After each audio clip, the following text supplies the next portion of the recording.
Au début, on était un petit peu affolés parce qu'on nous a fait des cours de marketing et personnellement, je suis coiffeuse, j'ai jamais fait d'école. Voilà, je suis allergique au marketing.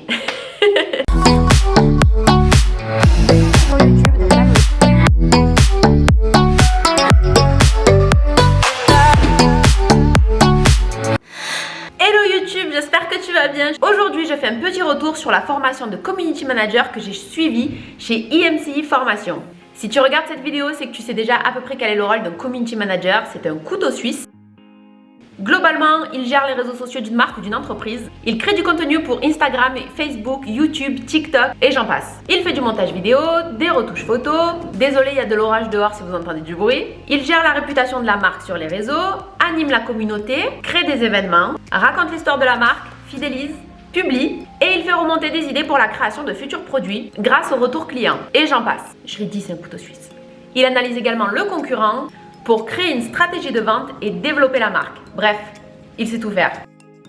En avril dernier, j'ai terminé ma formation de 7 mois en e-learning, c'est-à-dire en distanciel, via des visioconférences sur Zoom. Je fais partie de la session septembre 2021. La formation dure donc environ 7 mois et coûte, je crois, 3 500 € dans ces eaux-là. Tu peux avoir une prise en charge via le CPF et la formation en présentiel, donc c'est-à-dire en classe, en école. Ils ont une école à Aix-en-Provence et une à Paris, je crois. C'est un petit peu plus cher. J'ai pris l'option en ligne pour pouvoir continuer de travailler à côté en tant que coiffeuse. À la fin de la formation, tu as un diplôme de niveau licence. Il te faut un ordinateur, une caméra, un micro, un bon téléphone et une bonne connexion Wi-Fi. Voici le déroulement des cours sur une semaine type. Donc nous avons école le lundi et le mardi, toute la journée. Le matin, 9h, 12h30, exceptionnellement 14h lorsque les cours vraiment dépassaient. Par exemple, au début, avec les cours de marketing, ça durait beaucoup plus longtemps que prévu. Nous sommes sur Zoom avec un prof et il y a toute la classe qui est connectée, donc on est à peu près 80. L'après-midi, ce sont des ateliers, donc ce sont des devoirs en ligne qui sont sur la plateforme que l'école nous met à disposition, où nous avons des vidéos et des textes pour réaliser nos devoirs, avec une correction à la fin. Ça représente plusieurs heures de travail. Moi qui comptais faire de la pâtisserie en attaquant l'école, je me suis mis les 2 doigts dans les yeux.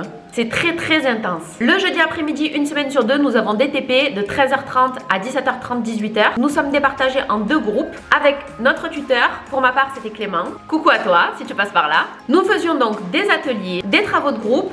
Et ce jour-là, on nous donnait un atelier à réaliser en groupe pour 15 jours après. Donc du coup, ils formaient des petits groupes et après les cours, on devait s'organiser entre nous par rapport à nos horaires de travail, etc. De faire notre partie du devoir, de faire des visios pour se rassembler tous et pour discuter, pour s'entraîner. Et 15 jours après, on avait un oral en ligne qu'on devait présenter. D'ailleurs, merci à mes collègues parce que j'avais pas toujours des horaires de travail très adéquats. Donc merci à eux. Il y avait également des groupes sur WhatsApp où il y avait 500 messages à la fin de la journée. Les filles, on est des vraies pipelettes. D'ailleurs, je ne savais pas qu'il y aurait des travaux de groupe à faire comme ça en dehors de l'école, donc sachant qu'on a déjà des devoirs à faire. Si jamais on devait travailler ou autre, il fallait rattraper les cours en replay. Mais en plus, on avait des devoirs de groupe, les 15 jours, mais quand même c'était énorme. Sachant qu'il fallait discuter avec toutes les personnes de la classe. Et personnellement, ça m'a un peu stressée. Parce que du coup, ça représentait encore plus d'heures de travail sur la semaine, en plus des cours et des devoirs. Et le vendredi matin, nous avions des conférences avec des intervenants qui venaient, des chefs d'entreprise. Par exemple, on a Merci Andy qui venaient nous présenter leur marque, comment ils avaient évolué, qui nous donnaient des petits conseils. On pouvait leur poser des questions, c'était toujours très intéressant. Ils étaient très sympas. Nous avons également la possibilité de prendre rendez-vous avec les profs dans l'année si on a des questions. On avait aussi un groupe sur Discord, c'est une application où il y avait toute la classe qui était connectée et toute l'école. Du coup, on pouvait parler entre nous si on avait des questions sur les ateliers, sur les cours, sur les devoirs, etc. Quand il y avait des cours en supplément ou qui étaient annulés et reportés, soit on les regardait en replay, soit il fallait s'adapter. Mais c'était tout dispo en replay, donc ça va. On avait des feuilles de présence à remplir à chaque fin de mois pour justifier la formation. IMCI nous forme à être Community Manager mais également Social Media Manager. Donc c'est autre chose. Le Social Media Manager, on va dire que c'est lui qui s'occupe de la stratégie de la marque. Et le Community Manager, il va s'occuper de tout ce qui est publication, engager la communauté, etc. Du coup, eux, ils nous ont fait une formation 2 en 1. Donc je comprends mieux pourquoi c'était si intense. Mais c'est super intéressant du coup. Au début, on était un petit peu affolés parce qu'on nous a fait des cours de marketing. Et personnellement, je suis coiffeuse, j'ai jamais fait d'école. Voilà, je suis allergique au marketing. Moi, j'étais pas du tout de ce milieu-là, donc c'était un petit peu du chinois pour ma part. Et ce sont les premiers cours qu'on nous a donnés. Parce qu'on a attaqué très dur avec des sujets qu'on ne connaissait pas forcément. Et pour la plupart d'entre nous dans la classe, ça a été un peu l'affolement. On s'est dit mais qu'est-ce qu'on fait là? J'ai pas signé pour ça. Mais en fait, voilà, c'était des cours en supplément. Mais c'était intéressant. Tous sur la création de produits, les démarches à faire, etc. Je n'ai jamais autant bossé toute ma vie à l'école que maintenant. Les profs sont très à l'écoute, ils prennent le temps de bien expliquer. C'est pour ça que souvent on prenait un petit peu de retard.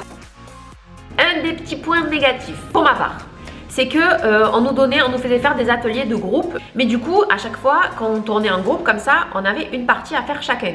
Sauf qu'au final il y a des parties qu'on n'a pas fait tout seul. Arrivé à l'examen, on se retrouve à devoir faire la totalité du devoir tout seul. Et j'ai trouvé que c'était un peu la panique parce qu'il y a des choses que j'avais jamais faites parce que ça tombait jamais sur moi à chaque fois. Et même si on l'avait eu en atelier ou en cours, c'est pas des choses qu'on a pu pratiquer du coup plusieurs fois. Et j'ai eu plus l'impression d'apprendre lors de la préparation à l'examen que tout au long de l'année en fait. Voilà.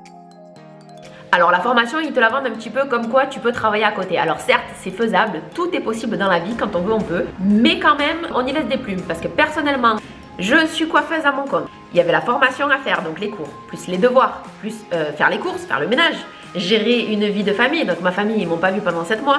Mon copain, le pauvre, il faisait acte de présence à côté de moi quand je le voyais une semaine sur 2, mais j'étais en train de faire mes devoirs. Le soir, s'entraîner avec les groupes de classe. Franchement, c'est quelque chose qui prend vraiment du temps. Donc j'imagine même pas celle qui avait des enfants. Personnellement, j'ai eu des gros coups de blues où je me sentais vraiment sous l'eau, complètement sous l'eau, hyper stressée. J'ai essayé de faire le strict minimum de ce qui était nécessaire et je manquais quand même de temps. J'ai bloqué des jours pour faire les cours et heureusement parce que celui qui veut tout refaire en replay, franchement, il dort pas la nuit en fait. J'ai sacrifié un tiers de mon chiffre d'affaires sur 7 mois. Je regrette pas du tout. Je suis très fière d'être arrivée à la fin parce que 7 mois, c'est long quand même, sachant que c'était intensif. Je suis très contente, j'ai été très bien soutenue et on avait un bon groupe d'entraide entre nous dans la classe. Si on avait des petits coups de mou, on pouvait vachement échanger, c'était génial. J'ai fait des super rencontres. Alors maintenant, je vais répondre à quelques-unes de vos questions que vous m'avez posées sur Instagram.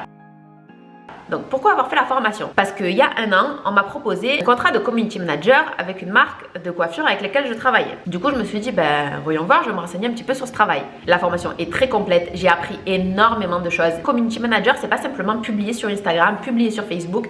C'est vraiment beaucoup plus complet. Ça, à la limite, c'est un quart du travail. En amont, il y a énormément de choses à savoir, à apprendre. On nous a appris le référencement sur internet, gérer la réputation d'une marque très important, comment publier, comment trouver la cible qui correspond à sa marque. Donc moi ça m'a beaucoup appris, ça va m'aider à me développer encore plus sur les réseaux sociaux. Je l'ai fait suite à cette proposition de contrat, mais avant tout pour moi, pour pouvoir me développer encore plus et apprendre tous les secrets des entrailles des réseaux sociaux. Si tu devais le faire, est-ce que tu le referais? Pas tout de suite, oui, mais peut-être pas en travaillant. Te sens-tu capable d'être community manager à ton propre compte? Vu qu'on a appris les choses un peu dans tous les sens et désordonnées, franchement, je ne savais pas par où commencer. Avant l'examen, non, je me sentais pas. Maintenant, oui, je me sens. Le fait d'avoir fait la préparation à l'examen pendant 2 mois, de bosser sur un sujet, du coup, j'ai pu repasser toutes les étapes de tout ce que j'ai appris pendant 7 mois. J'ai eu l'impression d'apprendre des choses, en fait, de me refaire toutes les étapes pour ce dossier. Donc, j'ai limite plus eu l'impression d'apprendre en faisant la préparation à l'examen qu'en suivant les cours toute l'année, puisque du coup, on les applique et j'ai pu faire toutes les étapes que je ne faisais pas forcément dans les travaux de groupe. Donc, maintenant que j'ai passé mon examen et que j'ai fait toute seule ce dossier pendant 2 mois, oui, je me sens capable. Quels étaient tes plus grands obstacles? Franchement, il n'y a rien de mieux que de faire une formation de chez soi. Il n'y a pas de transport, il n'y a pas toute la classe à côté de vous pour vous distraire, à vous envoyer des boulettes de papier. Après, on était très bien encadrés. J'ai entendu plusieurs fois « Ah, tu vas faire community manager, tu vas être influenceuse ?» Ça n'a absolument rien à voir. Je vous défie, tous ceux qui me disent ça, de faire la formation. On verra déjà si vous arrivez à la fin. Et vous allez voir la charge de travail qu'il y a. Est-ce que je recommanderais cette formation? Il y a un diplôme à la fin qui est reconnu par l'État, donc c'est quand même important parce que ça coûte quand même assez cher comme formation, donc tant qu'à faire que ce soit reconnu par l'État. Et on apprend vraiment beaucoup de choses et pas juste le métier de community manager, donc oui, je la recommanderais. Te sens-tu apte à faire ce métier? Oui, je me sens apte à faire ce métier, mais plus pour moi que pour les autres. Et surtout pas en entreprise. Quand je vois le salaire d'un community manager d'entreprise et tout ce qu'il y a à faire au niveau de la charge de travail, je me dis que c'est vraiment pas très bien payé. Vaut mieux le faire à son compte et ne pas se louper sur les devis du coup. Maintenant, community manager, on est vraiment très nombreux quand je vois le nombre de personnes qui sortent de chaque session. Rien que dans mon école, je me dis qu'on est vraiment nombreux sur le marché, donc il faut vraiment se démarquer et avoir une très belle vitrine sur les réseaux sociaux au maximum. Et je pense qu'il est quand même assez dur de faire sa place. C'est un métier en plus qui n'est pas forcément stable parce que si on le fait à son compte, on peut se retrouver sans rien du jour au lendemain. As-tu appris à mettre un tarif sur tes prestations? D'ailleurs, le jour de l'examen, c'est une des choses qu'on m'a demandé. Le jury n'avait pas compris comment j'avais facturé ma prestation pour la stratégie et on est plusieurs dans ma classe à avoir eu ce retour. Donc du coup, je me dis, c'est qu'on est plusieurs, du coup, à ne pas avoir compris bien comment on tarifie ça. Donc, il manque peut-être un petit peu, c'est peut-être pas assez approfondi. On nous a fait des cours sur les prestations, mais c'est toujours dur de quantifier le nombre d'heures qu'on va passer sur quelque chose qu'on ne connaît pas. Par exemple, on m'a demandé il n'y a pas longtemps de faire du montage vidéo pour une personne. La personne ne sait pas me dire si ses vidéos vont faire 10 minutes, 4 minutes, donc moi je ne peux même pas lui faire un devis, savoir combien de temps je vais passer sur ces montages, sachant qu'elle-même ne sait pas qu'est-ce qu'elle va filmer. Il faut marcher au forfait, il faut se débrouiller de ne pas le dépasser, parce que sinon on se fait, pour pas dire le mot. Alors, comment se passe l'examen? Donc, on nous donne un sujet. Pendant 15 jours, on a 2 jours d'école par semaine, ou 2 jours et demi, je ne sais plus, où on fait une préparation à l'examen. Donc, c'est-à-dire qu'on nous donne le sujet, on est par petits groupes et on commence à travailler sur notre sujet. On a 4 blocs à faire. Si on a des questions, on a les profs qui sont là pour nous expliquer l'intitulé, mais pas pour nous donner les réponses. Et après, on nous lâche et on a 1 mois et demi ou 2 pour préparer nos 5 blocs. Gros stress, ça prend énormément de temps. On le modifie jusqu'au dernier moment avant de passer l'examen. L'examen se passe en visio sur Zoom. Donc, on nous envoie un lien par mail pour se connecter directement avec le jury qui ne fait pas partie de l'école. Si on a été présent toute l'année, on a été assidu, ça compte au niveau des points. Donc l'oral se passe en 45 minutes, on doit préparer un premier bloc de 10 minutes qui récapitule les 4 blocs. On présente notre pitch où on doit faire un blablabla pour donner envie au jury de voir la suite. Au final, moi j'étais frustrée que le jury n'a pas du tout vu mon travail que j'ai fait pendant 2 mois puisque ça lui a suffi en fait les 10 minutes de récapitulatif. Donc je me suis dit c'est bon, c'est qu'ils veulent pas voir la suite. Et en fait c'est peut-être plutôt bon signe aussi, c'est qu'ils se sont dit c'est bon, elle a bossé quoi. Donc j'attends les résultats, j'espère l'avoir. Au pire, il y a des rattrapages, mais je ne veux pas faire les rattrapages. Donc, gros stress. On nous demande donc de créer une stratégie pour une marque, donc de créer des événements en ligne et hors ligne, des concours, de créer une stratégie pour 6 mois avec les devis, qu'est-ce qu'il va falloir compter comme temps pour le community manager, l'événement où est-ce qu'il va se faire, avec quel influenceur. On nous apprend à rechercher des influenceurs qui concernent la cible. Il faut vraiment faire quelque chose de super complet. Donc, je sais pas, moi, il y avait 500 pages dans mon dossier en fonction des réseaux sociaux qu'on a choisis. Il fallait aussi créer un blog avec des articles de blog pour le référencement, avec des liens cliquables. Enfin, c'était très complet. Il fallait créer des formats vidéo. Il fallait créer des contenus qui engagent la communauté par rapport au sujet qu'on nous avait donné. Ça a été très enrichissant de faire cet examen parce que du coup, on a pu appliquer tout ce qu'on a appris tout au long de l'année et c'était très intéressant de pouvoir mettre tout en place et du coup de se rendre compte qu'on est capable de faire tout ce qu'on a appris pendant 7 mois. Si tu veux plus d'infos, n'hésite pas à cliquer dans la barre d'infos, tu as le lien de mon école. En tout cas, merci IMCI Formation, merci Clément, merci Agathe, merci à tous les intervenants qui nous ont suivis. Bisous à tous mes potes de classe. J'espère que cette vidéo vous aura plu, qu'elle aura répondu à vos questions. Si vous en avez d'autres, n'hésitez pas à me les mettre en commentaire. Likez, abonnez-vous et partagez. Et surtout, soutenez-moi. Et je vous dis à bientôt dans une nouvelle vidéo.